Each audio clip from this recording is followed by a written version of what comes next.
ষষ্ঠ দিন আজ। এই ষষ্ঠ দিনে বিশ্বের দীর্ঘতম সমুদ্র সৈকত কক্সবাজারের এই বালিয়াড়ি পর্যটকের পদচারণায় মুখরিত হয়ে উঠেছে।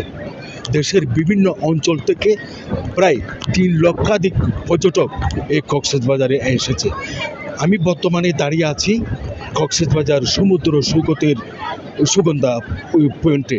আমি আপনাদেরকে দেখাতে চাই হাজার হাজার পর্যটক এই সমুদ্রের নীল জলরাশিতে গোসল করছে, আবার অনেকেই ওয়াটার বাইক, বিচ বাইক, ঘোড়ায় চড়ে আনন্দে মেতে উঠেছে।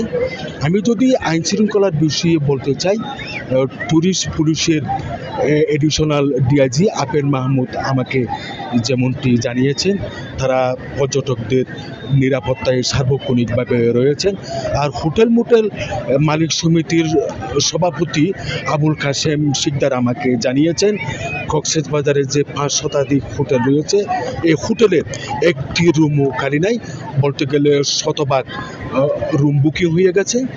আর সংশ্লিষ্টরা মনে করছে ঈদের আগে যে 15 দিন বৈরী আবহাওয়া ছিল, আবহাওয়ায় যে ব্যবসার ক্ষতি হয়েছে তা পুষিয়ে অন্তত লাভের মুখ দেখবে।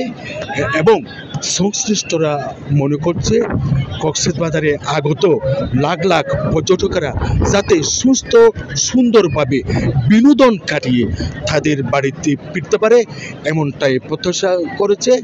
এই ছিল কক্সবাজার সমুদ্র সৈকত থেকে আমার সর্বশেষ সংবাদ।